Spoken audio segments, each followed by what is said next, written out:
사도신경으로 신앙 고백 드리겠습니다. 전능하사 천지를 만드신 하나님 아버지를 내가 믿사오며 그 외아들 우리 주 예수 그리스도를 믿사오니 이는 성령으로 잉태하사 동정녀 마리아에게 나시고 본디오 빌라도에게 고난을 받으사 십자가에 못 박혀 죽으시고 장사한 지 사흘 만에 죽은 자 가운데서 다시 살아나시며 하늘에 오르사 전능하신 하나님 우편에 앉아 계시다가 저로서 산자와 죽은 자를 심판하러 오시리라. 성령을 믿사오며 거룩한 공예와 성도가 서로 교통하는 것과 죄를 사하여 주시는 것과 몸이 다시 사는 것과 영원히 사는 것을 믿사옵나이다. 아멘. 네, 찬양은 생략하도록 하고요. 오늘 본문을 함께 보도록 하겠습니다. 오늘 본문은 여호수아 7장 10절에서부터 18절까지에 있는 내용입니다. 여호수아 7장 10절에서 18절에 있는 내용이에요. 구약성경 327페이지입니다. 우리 같이 성경책을 펴고 여호수아 7장 10절에서 18절까지 우리 한번 같이 보도록 하겠습니다. 다 찾은 줄로 믿고 우리 함께 읽도록 하겠습니다. 시작. 여호와께서 여호수아에게 이르시되 일어나라. 어찌하여 이렇게 엎드렸느냐? 이스라엘이 범죄하여 내가 그들에게 명령한 나의 언약을 어겼으며 또한 그들이 온전히 바친 물건을 가져가고 도둑질하며 속이고 그것을 그들의 물건들 가운데에 두었느니라. 그러므로 이스라엘 자손들이 그들의 원수 앞에 능히 맞서지 못하고 그 앞에서 돌아섰나니 이는 그들도 온전히 바친 것이 됨이라. 그 온전히 바친 물건을 너희 중에서 멸하지 아니하면 내가 다시는 너희와 함께 있지 아니하리라. 너는 일어나서 백성을 거룩하게 하여 이르기를 너희는 내일을 위하여 스스로 거룩하게 하라. 이스라엘의 하나님 여호와의 말씀에 이스라엘아 너희 가운데 온전히 바친 물건이 있나니 너희가 그 온전히 바친 물건을 제하기 전까지는 내 원수들 앞에 능히 맞서지 못하리라. 너희는 아침에 너희 지파대로 가까이 나아오라. 여호와께 뽑히는 그 지파는 그 족속대로 가까이 나올 것이요 여호와께 뽑히는 족속은 그 가족대로 가까이 나올 것이요 여호와께 뽑히는 그 가족은 그 남자들이 가까이 나올 것이며 온전히 바친 물건을 가진 자로 뽑힌 자를 불사르되 그와 그의 모든 소유를 그리하라. 이는 여호와의 언약을 어기고 이스라엘 가운데서 망령된 일을 행하였음이라 하셨다 하라. 이에 여호수아가 아침 일찍이 일어나서 이스라엘을 그의 지파대로 가까이 나오게 하였더니 유다 지파가 뽑혔고 유다 족속을 가까이 나오게 하였더니 세라 족속이 뽑혔고 세라 족속의 각 남자를 가까이 나오게 하였더니 삽디가 뽑혔고 삽디의 가족 각 남자를 가까이 나오게 하였더니 유다 지파 세라의 증손이요 삽디의 손자요 갈미의 아들인 아간이 뽑혔더라. 아멘. 사랑하는 중고등부 친구들, 한 주간 잘 지냈나요? 우리 코로나19가 확산되는 가운데 고등학교는 20일 그리고 중학교 23일에 이제 학교가 개강이 되었습니다. 아마 이 학교가 이제 다시 시작되면서 어떤 친구들은 친구들을 다시 만나는 기쁨에 다니는 친구들도 있을 거고요. 또 어떤 친구들은 또 학교를 또 가야 되는구나 하면서 좀 괴로워하는 아마 그런 친구들도 있을 겁니다. 어찌됐든 우리가 학교가 다시 시작되었다는 것은 굉장히 좋은 일이라고 저는 생각을 하는데요. 왜냐하면 이제 우리 동산교회도 이렇게 우리 중고등부 친구들이 모여서 함께 예배할 수 있는 하나의 또 길이 제시되지 않을까 싶은 그런 생각이 듭니다. 어쨌든 지금 현재 아직까지는 그래도 사회적 거리두기 2단계는 계속 유지 중입니다. 또 확진자가 계속 100명 이상을 웃돌고 있기 때문에 정부에서는 아직 특별한 이야기가 없는 것 같아요. 그래서 정부에서 이야기가 나오고 당회에서 결정하는 대로 다시 우리가 대면 예배를 드릴 예정입니다. 그래서 우리 중고등부 친구들이 그때까지 우리가 하나님을 잘 섬기고 찬양하고 집에서 멀리서 이렇게 온라인 예배를 통해서 우리 친구들이 하나님을 예배하고 하나님을 온전하게 사모하는 사랑하는 중고등부 친구들 되기를 진심으로 소망합니다. 오늘 이제 본문 여호수아의 이야기를 좀 같이 한번 해보려고 해요. 여호수아는 이제 모세 뒤를 이어서 가나안 땅으로 들어간 그 사람 중에 하나입니다. 특히 모세를 뒤에 이은 리더자이기도 하죠. 대표적인 리더자이기도 하죠. 그리고 가나안 땅으로 들어가 악하고 강력한 그 가나안을 정복한 그런 사람이기도 합니다. 또 각 지파에게 땅을 이렇게 나눠줬어요. 이렇게 12지파에게 땅을 나눠줘서 이렇게 살도록 농사짓고 살도록 한 그 분배자이기도 합니다. 그래서 하나님은 이제 과거에 이스라엘 사람들한테 가나안 땅을 줄 것을 약속을 했기 때문에 이제 전쟁은 사실 굉장히 쉬웠죠. 전쟁에는 여러 가지 많은 그런 어려움들이 하나도 없었습니다. 그 증거로 가장 강력했던 니느웨 성이 단 하루 만에 이렇게 무너져서 가나안 사람들이 이스라엘 백성들이 쳐들어왔어도 뭐 어떻게 아무것도 하지 못하는, 완전히 얼어붙어서 아무것도 하지 못하는 그런 상황이 되었고요. 그 가나안 사람들이 이스라엘을 굉장히 두려워해서 전투 의지를 완전히 상실할 정도였습니다. 이처럼 가나안 정복이 굉장히 쉬울 거로만 이렇게 생각했었지만 하나님의 약속도 있었고 또 가나안 백성들이 두려워 떨었기 때문에 굉장히 쉽게 가나안을 정복할 거라고 생각을 했어요. 그런데 딱 한 번 크게 어려움을 겪는 일이 있는데 그것이 바로 오늘의 본문 이야기입니다. 이 성은요 가나안 족속 중에서도 가장 적은 무리였어요. 그리고 아주 약한 사람들이었죠. 또 성도 굉장히 작았습니다. 그래서 이 아이성을 이제 정복하는 거는 아주 이스라엘 사람들에게 굉장히 쉬운 일이라고 이렇게 생각을 했어요. 그래서 오히려 그냥 휙 밀고 가면 되겠다라고 생각했는데 거꾸로 이스라엘이 공격을 당하고 또 많은 사람이 죽게 되어서 크게 대패를 하게 됩니다. 그래서 대체 이게 어떻게 된 일이냐 이렇게 하면서 이스라엘 사람들이 이제 같이 기도를 하고 특히 여호수아가 무릎을 꿇고 엎드려서 하나님 앞에 기도를 하게 됩니다. 그것이 바로 오늘 본문의 내용들이거든요. 그래서 오늘의 주제는 하나님의 공의와 은혜라는 제목을 가지고 함께 살펴보려고 합니다. 자, 첫 번째는 이제 죄는 하나님께서 주시는 그 은혜를 이제 가로막는다라는 것입니다. 오늘 10절에서는 이렇게 이야기를 하고 있어요. 여호와께서 여호수아에게 이르시되 일어나라 어찌하여 이렇게 엎드렸느냐.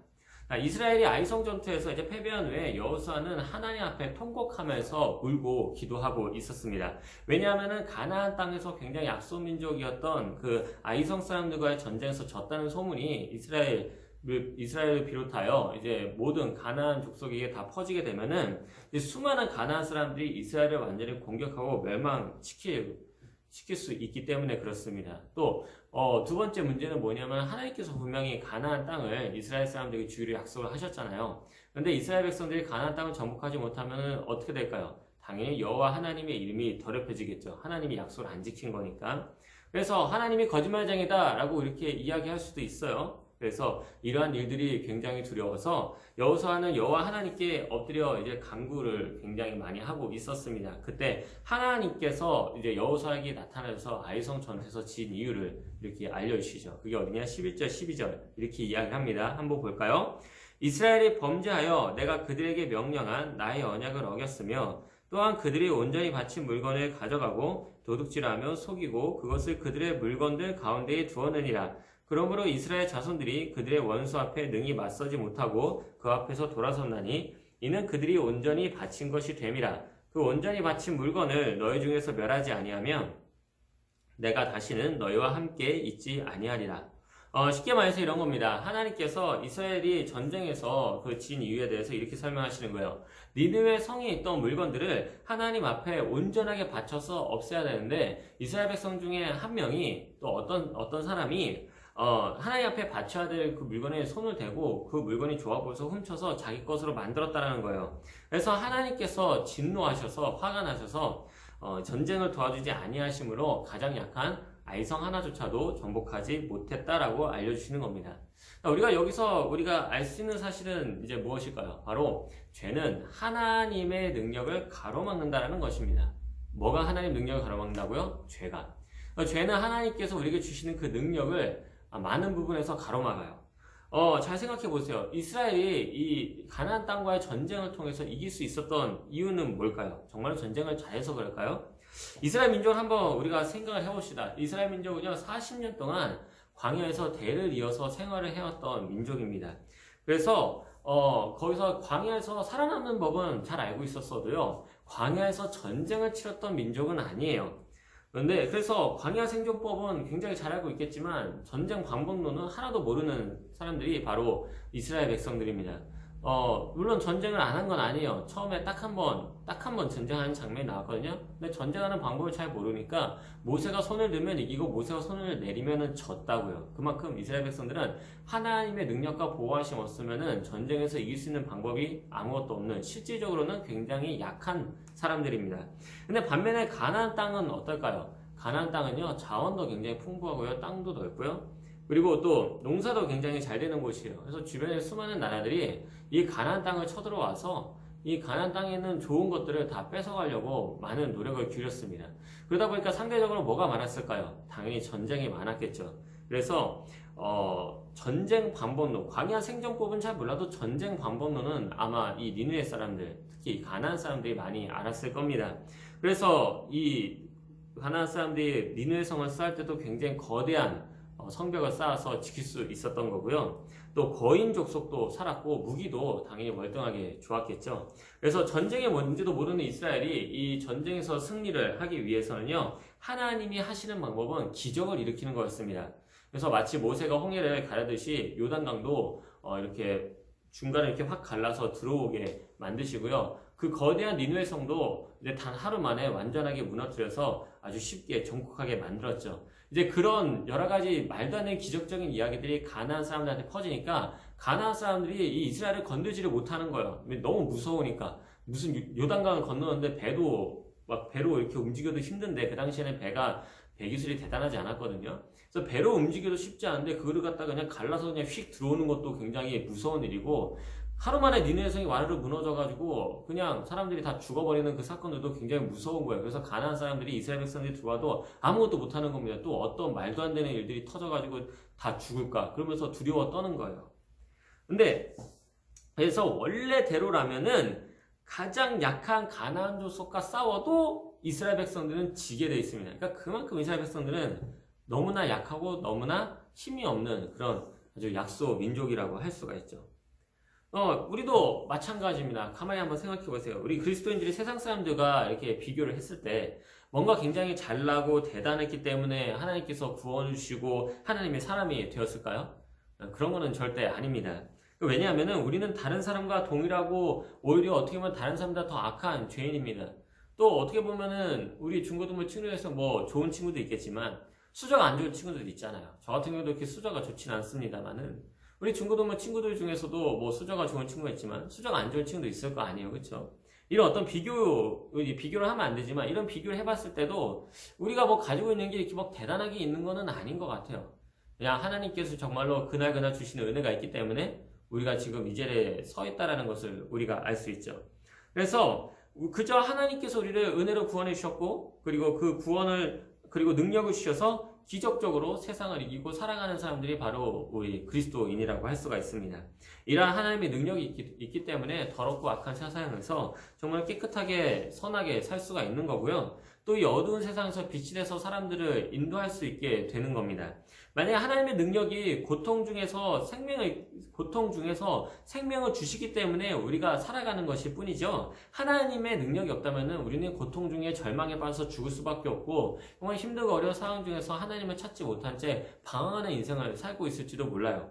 이처럼 우리 모든 하나님을 믿는 사람들은요, 실질적으로 하나님의 능력이 떠나고 하나님이 없다라고 본다면은 오히려 더 더럽고 추악하고 비참하게 살아가는 그런 연약한 존재라고 우리가 생각할 수가 있죠. 그렇기 때문에 우리 그리스도인들이 짓는 죄는 굉장히 심각한 문제라고 볼 수가 있습니다.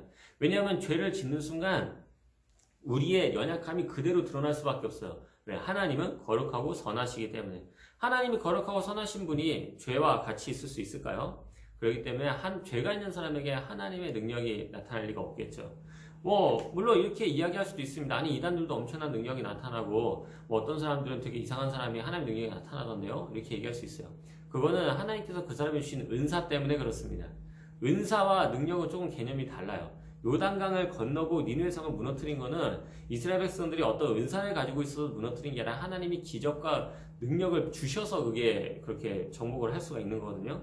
마찬가지예요. 우리 안에 있는 죄가 하나님의 능력을 가로막는 경우가 굉장히 많이 있습니다. 그래서 엄청난 은사를 받아서 대단한 일을 할 수 있어도 결국에는 그 나중은 모래 위에 성 같아가지고 완전하게 나중에는 무너져서 아무것도 남지 않는 그런 문제도 분명히 발생을 하거든요.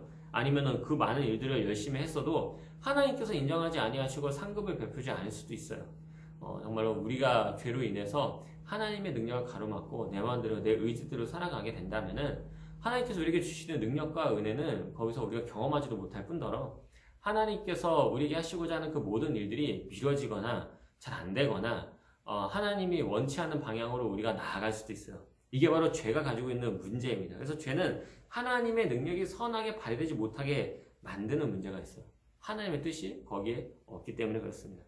결국 하나님께서 우리에게 향하신 뜻이 모두 다 미뤄지고 그리고 또 다른 방법으로 하나님의 뜻이 이루어질 수도 있어요. 그러니까 우리는 하나님의 살아계심을 체험하지 못하는 인생을 살아갈 수 있는 문제가 발생할 수 있죠.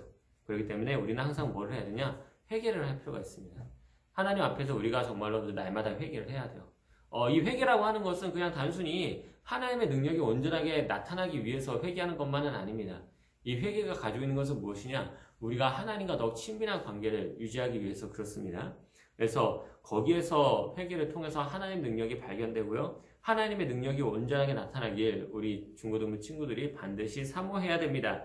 우리가 하나님과의 관계가 온전하다고 한다면은 거기서 우리의 비전이 분명히 발견이 될 거고요. 능력이 나타나게 될 겁니다. 그래서 우리 죄를 멀리함으로 하나님이 주시는 그 능력이 우리 중고등부 친구들이 항상 나타나길 진심으로 소망합니다. 축원합니다. 두 번째로 하나님은 죄를 제거하는 방법을 알려주신다는 것을 우리가 본문을 통해서 알 수 있어요.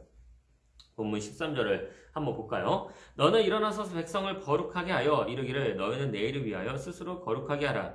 이스라엘의 하나님 여호와의 말씀에 이스라엘아 너희 가운데에 온전히 바친 물건이 있나니 너희가 그 온전히 바친 물건을 너희 가운데에서 제하기까지는 내 원수들 앞에 능히 맞서지 못하리라. 자, 하나님께서는요 이스라엘 백성을 향해서 이렇게 얘기를 합니다. 처음에 뭐라 그러죠? 내일을 위하여 스스로 거룩해라. 왜냐하면은 하나님께 바쳐야 될 그 물건을 훔친 사람이 있기 때문에 그렇습니다. 그래서 이 죄로 인해서 이스라엘 백성 전체가 지금 오염되었고 전투에서 승리하지 못했으며 가나안 땅도 접목할 수 없는 그런 상황이 되었다고 분명히 오늘 본문에서 이야기하고 있습니다. 그래서 하나님과의 그 약속이 죄로 인해서 뒤틀어졌어요. 죄로 인해서 깨어지기 직전이에요. 그래서 이스라엘 백성들은 하나님과의 그런 약속을 어겼기 때문에 죄로 인해서 모두 멸망을 당해야 됩니다. 그러나 하나님은 그렇게 하지 아니하셨어요. 그들에게 오히려 거꾸로 은혜를 베풀어 주셨죠. 바로 죄의 문제를 해결하는 방법을 하나님께서 제시하십니다. 그래서 이스라엘을 거룩하게 하시고 다시 하나님과 약속을 이루도록 하시는 것이죠. 그래서 이스라엘 백성들을 거룩하게 만들고 죄를 찾아내도록 하나님께서 이끌어 가십니다. 그래서 14절 15절에 이렇게 얘기를 합니다. 한번 읽어볼까요? 시작. 너희는 아침에 너희의 지파대로 가까이 나아오라. 여호와께 뽑히는 그 지파는 그 족속대로 가까이 나올 것이요 여호와께 뽑히는 족속은 그 가족대로 가까이 나올 것이요 여호와께 뽑히는 그 가족은 그 남자들이 가까이 나올 것이며 온전히 바친 물건을 가진 자로 뽑힌 자를 불사르되 그와 그의 모든 소유를 그리하라. 이는 여호와의 언약을 어기고 이스라엘 가운데서 망년된 일을 행하였음이라 하셨다 하라. 이제 쉽게 말하자면 이런 겁니다. 각 지파대로 제비를 뽑아요. 그래서 한 번은 지파대로, 한 번은 족속대로, 한 번은 가족대로, 한 번은 남자 순으로 이렇게 해서 범죄자를 찾아내고 그 범죄자가 그 범죄자와 함께 그 훔친 물건을 모두 불살라 버려라. 그래서 이렇게 함으로써 한 사람의 범죄로 말미암아 이스라엘 전체가 몰살당하는 것을 막고 그 범죄한 한 사람의 죄악을 없애는 것을 통해서 이스라엘 모든 족속이 가나안 땅으로 들어가는 그 방법을 제시를 하십니다. 이처럼 이런 것을 봤을 때 죄를 제거한다라고 한다는 거는요, 이거는 뭐냐? 하나님의 뭘까요? 은혜입니다. 그리고 하나님의 크신 사랑이라고 우리가 볼 수가 있죠. 왜 그럴까요? 이 죄라고 하는 거는요, 사실 하나님 앞에서 즉시 멸절당해야 돼요. 멸망당해야 돼요. 보이는 순간 치워야 돼요. 우리가 화장실에서 이제 볼일을 처리하고 나서 그거를 물도 안 내리고 그냥 내버려 두나요? 그러지 않죠. 만약에 그렇게 한다면 부모님이 그거 발견하는 순간 바로 뭐라고 할 겁니다. 뭐 형제들이 그걸 발견하면 바로 뭐라고 할 거고요. 이처럼 죄라고 하는 거는요, 하나님 입장에서 굉장히 더러운 거예요. 그래서 빨리빨리 치워버려야 돼요. 없애버려야 돼요. 왜? 하나님은 거룩하신 분이시기 때문에. 우리가 그런 배설물하고 같이 살 수는 없잖아요. 항상 치우고 깨끗하게 닦고 하잖아요. 청소도 그래서 하는 거죠. 이처럼 하나님이라고 하는 그 존재는요, 거룩하고 선하세요. 악과 함께 있을 수 없어요. 그래서 이 죄와는 반드시 멀어질 수밖에 없고 죄를 보는 순간 반드시 멸망시키고 없애버려야 합니다. 근데 이 죄를 계속 짓는 어떤 존재가 있어요. 그 존재가 과연 누구일까요? 바로 인간입니다. 인간이 하나님 앞에서 생각하는 것 그 이상으로 더 많은 죄를 짓고 지금 살아가고 있어요. 그래서 이 죄를 많이 짓는 인간을 하나님 앞에 딱 놓는 순간 하나님은 그 인간을 어떻게 해야 될까요? 바로 멸망을 시켜버려야 되겠죠. 근데 하나님께서는 인간을 멸망시키고자 하시지만 동시에 어떤 마음이시냐? 바로 사랑하고 계신다는 거예요. 우리를 사랑하실 때 끝까지 사랑하신다. 그래서 하나님께서는 인간을 멸망시키는 방법보다는 죄의 문제를 해결하는 방법을 하나님께서 우리에게 펼쳐주십니다. 이걸 가리켜 바로 하나님의 은혜라고 우리는 설명을 하고 있습니다. 그래서 하나님께서는 이스라엘의 한 사람의 범죄로 말미암아 모든 사람들이 그 오염이 되었기 때문에 완전하게 전체를 멸망시켜야 하지만 이제는 그 방법이 아니라 죄를 벌하심으로써 죄를 지은 한 사람만 벌하심으로 남은 이스라엘 사람들을 정결하게 하시고 살려주시는 그런 놀라운 은혜를 허락하여 주신 것이죠. 이것이 바로 뭐다? 하나님의 은혜라는 것입니다. 지금도 마찬가지로 한 사람을 죽게 함으로 많은 사람을 살리는 은혜의 길을 지금 제시하고 있습니다. 그게 바로 뭐죠? 바로 예수 그리스도입니다. 예수 그리스도께서는 우리의 모든 죄를 짊어지고 그리고 십자가에서 하나님의 저주와 진노를 받아서 완전히 죽으시고 다시 살아나셨죠. 그러면서 우리는 더 이상 죄인이 아니고 의인으로서 그리스도의 생명을 나누어 받은 사람이 되었고요. 그리고 하나님의 자녀로 살게 되었습니다. 그래서 성경은 이렇게 이야기를 합니다. 로마서 5장 19절 한번 볼까요? 한 사람이 순종하지 아니함으로 많은 사람이 죄인이 된 것 같이 한 사람이 순종하심으로 많은 사람이 의인이 되리라. 이처럼 하나님께서는요, 죄 많은 인간들을 무조건 멸망시키는 분이 아니에요. 오래 참으시고 회개할 기회를 주시다 어떻게 해서든지 회개하고 멸망당하지 아니하고 하나님의 사람들이 되기를 원하시는 것이 바로 하나님이 우리를 향한 그 거룩한 사랑이기도 합니다. 그래서 베드로후서 3장 9절에는 이렇게 얘기를 하고 있어요. 주의 약속은 어떤 이들이 덜이라고 생각하는 것 같이 덜인 것이 아니라 오직 주께서는 너희를 대하여 오래 참으사 아무도 멸망당하지 아니하고 다 회개하기에 이르기를 원하시느니라. 그러므로 우리의 죄가 주홍같이 이제 붉을지라도 정말로 하나님께서 우리를 씻어주시고 하나님의 자비하시가 인내하심이 있다면은 아주 양털같이 아주 하얘지고 깨끗해지고 아주 완전하게 변화될 줄로 믿으시기 바랍니다. 그래서 아주 회개가 아주 중요해요. 왜냐? 우리에게는 예수 그리스도가 있거든요. 예수 그리스도께서 우리의 구원의 기회와 회개의 기회를 주시기 때문에 하나님 앞에서 죄가 완전하게 해결받는 사람들은 하나님의 구원의 은혜와 능력을 받고 새로운 삶의 기회를 얻을 수 있다는 것이죠. 그래서 매 순간 하나님이 주시는 사랑과 그 감동을 느끼는 사람들이 바로 구원받은 우리 하나님의 사람들입니다.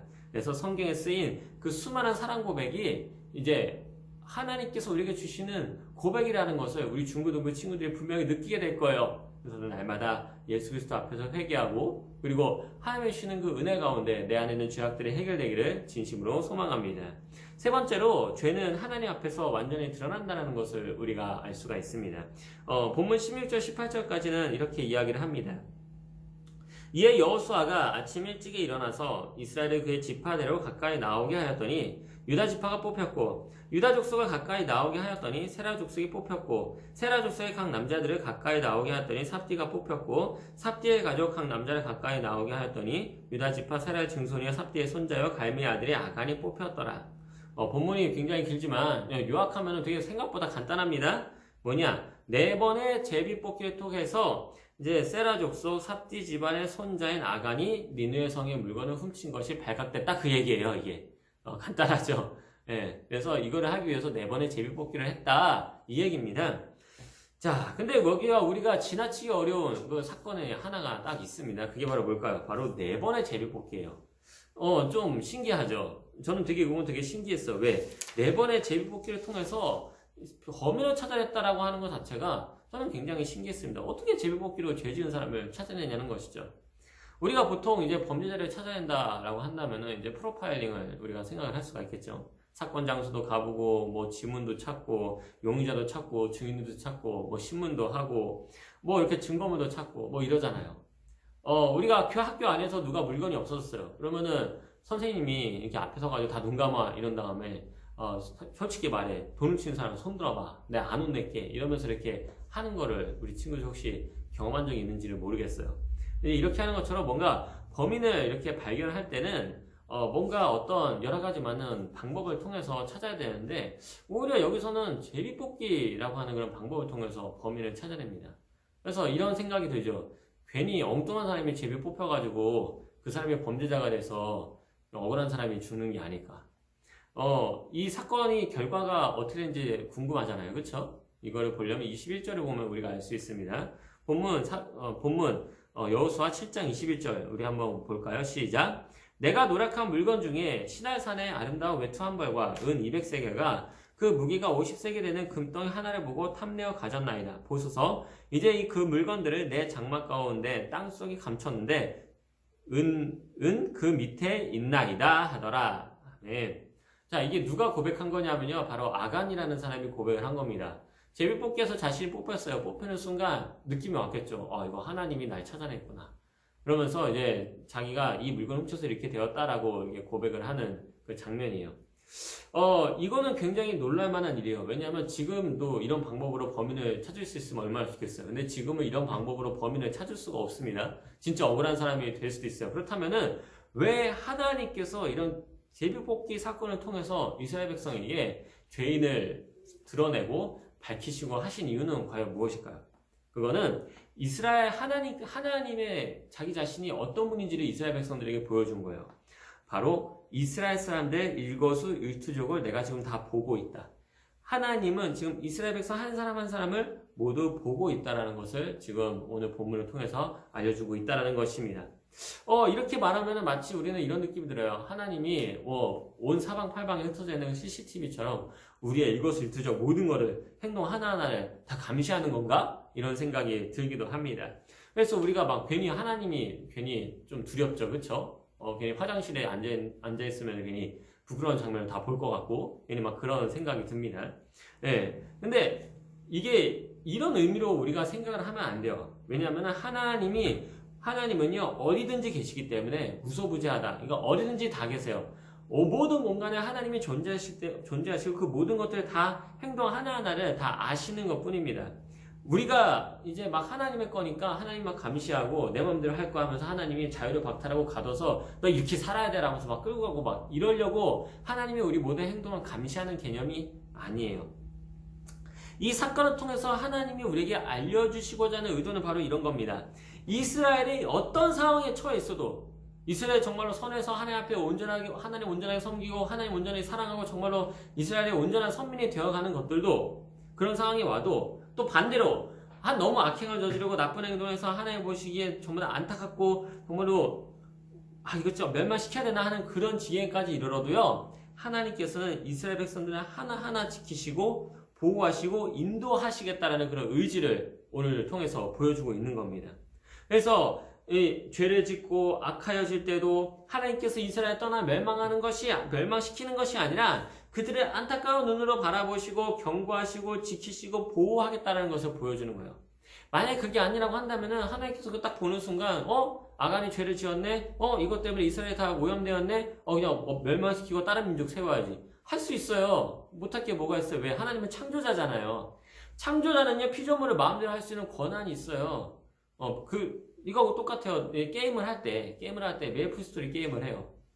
제가 자주 듣는 예죠. 메이플 스토리 게임하다 캐릭터를 지웠어요. 캐릭터 지웠는데 경찰이 와가지고 당신의 캐릭터를 죽인 살인자입니다 하고 잡아가나요? 안 그러잖아요. 왜 그래요? 그 캐릭터는 내가 만든 거거든.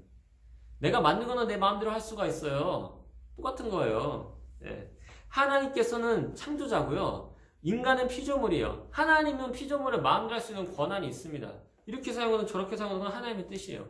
근데 하나님께서는 그렇게 아니하셨어요. 왜? 하나님은 우리에게 하나님의 형상을 주시고 또 하나님과 닮은 인격을 주시고 하나님께서 우리를 사랑하시사 우리를 하나님의 백성으로서 보호하시고 인도하시려고 하나님께서 우리를 일거수일투족 하나하나를 다 지켜보고 계시는 거예요. 즉 하나님의 눈으로 우리를 보고 계시면요. 하나님의 눈으로 우리를 보고 계시면 약함과 강함을 살피시고 보살피신다는 의미를 가지고 있어요. 그래서 연약하여 죄악에 빠질 때에도 하나님 우리를 보고 계시고 우리가 정말 힘들고 고통받아서 너무나 아파서 하나님 너무 아파서 신음하는 중에도 하나님께서는 그 눈을 들어서 우리를 보시면서 우리의 모든 상황들을 확인하시고 해결하시는 그런 하나님이라는 것을 오늘 본문은 보여주고 있다는 것입니다. 아간이 멸망돼서 죽었다가 중요한 것이 아니라 하나님께서 모든 이스라엘 백성들을 한 명 한 명 지켜보시면서 혹이라도 악이 발생하고 악의 문제로 해서 고통받을 때 하나님께서 죄의 문제를 해결해 주시는 그런 놀라운 은혜의 하나님이라는 것을 오늘 본문은 보여주고 있다는 것이죠. 지금 코로나19가 퍼지고 있어요. 어디 밖에 쉽게 나가기가 어렵죠. 그래서 공부도 어렵고 친구들과의 사이도 어떻게 보면 안 좋아지는 건지를 몰라요. 개인주의에 빠지고 또 교회를 못 나오니까 자꾸 이렇게 뭔가 예배 드리는 것도 어렵잖아요. 신앙이 떨어지는 것 같고. 자, 이런 상황에서 하나님께서 그냥 지켜보고만 계실까요? 아니죠. 하나님께서는 언젠가는 분명히 제비뽑기라는 기적적인 방법으로 우리를 하나님의 사람으로 지금도 만들어가고 있어요. 어느 날 갑자기 기적이 일어나가지고 막 교회 사람들이 막 몰리고 막 난리가 나고 이것만이 해결이 아니에요. 이것만이 기적이 아니에요. 이게 기적이 아니라 이런 상황에서도 이런 안 좋은 힘들고 어려운 상황에서도 하나님께서는 믿음이 있는 사람들은 하나님의 사람으로 지금도 세워주고 있다는 거예요. 지금 저희 코로나19의 사태가 어떻게 보면 하나님께서 이 알곡과 쭉정이를 지금 거르시는 중인지도 모르겠다는 생각이 들었어요. 믿음이 있는 자는 더욱 믿음을 강하게 만들고 계시고 믿음이 없는 자는 더욱 믿음이 떨어지게 만들어서 하나님을 온전하게 사모하고 믿도록 만드시는 하나님의 의도가 아닌가라는 생각이 저는 들 때가 있어요. 이런 것처럼 여러분 이런 여러 가지 많은 상황일수록 어둠이 깊을수록요 빛은 강렬한 법이거든요. 하지 못하는 것이 많으면 많을수록 하나님은 그 불가능한 자리를 기적으로 채우시는 하나님이십니다. 그러므로 하나님의 놀라운 보호하심과 그 기적적인 사건을 통해서 우리 중고등부 친구들이 하나님을 발견하고 하나님의 은혜를 사모하기를 진심으로 축원합니다. 마지막으로 이제 결론 맺겠습니다. 오늘의 이 아간 사건을 통해서 우리는 세 가지의 교훈을 얻을 수가 있습니다. 그 첫 번째로 죄는 하나님께서 우리에게 주신 능력을 가로막는다는 것이죠. 여호수아가 가나안 땅을 정복해도요 하나님을 섬기지 않는다면 사실 그건 아무런 소용이 없습니다. 왜냐하면 하나님의 선민이기 때문에 가나안 땅을 주신 것이고 그 안에서 하나님을 섬기라고 주신 것이지 하나님을 섬기지 않은 민족이 거기에 있는데 그게 무슨 의미가 있을까요? 그렇죠? 그래서 똑같아요. 마찬가지로 인간이 세상에서 아무리 강하고 대단해도 하나님이 능력을 주지 않으면 그게 무슨 소용이 있고 그 사람이 하나님의 사람이 아니라면 그것이 어떤 의미가 있을까요? 우리는 굉장히 생각보다 연약한 존재들입니다. 하나님께서 능력을 주셔야지만 이 험난한 세상에서 살아갈 수 있는 사람들이지 하나님의 능력을 주지 아니하시면 우리는 거룩하게 또 은혜롭게 살아갈 수 있는 방법이 아무것도 없어요. 하나님과 우리 사이에 죄가 있는지를 우리 중고등부 친구들이 꼭 점검해 볼 수 있는 시간이 되었으면 좋겠습니다. 두 번째로 하나님은 죄를 제거하는 방법을 알려주시는 분이십니다. 하나님은 죄를 멸하시는 분이시기 때문에 죄를 짓는 인간도 같이 심판하시고 멸망시키시는 분이라는 것을 우리가 알 수가 있어요. 하지만 그래서 하나님께서는 이제 이스라엘 백성이 아간의 죄로 분명히 오염이 되었기 때문에 하나님께서는 완전히 인간도 이스라엘 민족 전체를 심판하시고 멸망을 시키셔야죠. 근데 하나님은 이스라엘을 사랑하셨기 때문에 그들을 정결케 하시고 죄를 제거하사 이스라엘 민족이 다시 가나안 땅을 정복할 수 있는 그런 은혜를 주십니다. 이처럼 하나님께서는 지혜롭고 자비가 많으시며 인내하시는 은혜로우신 하나님이라는 것을 우리 중고등부 친구들이 반드시 기억했으면 좋겠어요. 비록 우리는 연약해서 여전히 죄를 지어도 우리에게는 예수 그리스도가 있습니다. 그래서 예수 그리스도 앞에 나아가서 죄를 회개하시고 하나님의 은혜를 날마다 경험하는 우리 중고등부 친구들 되기를 원합니다. 마지막 세 번째로 죄는 하나님 앞에서 완전히 드러난다는 사실을 우리가 알 수가 있어요. 하나님은 일거수일투족 모든 것을 다 보시는 분이시거든요. 그래서 무소부재하시다 없는 곳이 없으신 분이세요.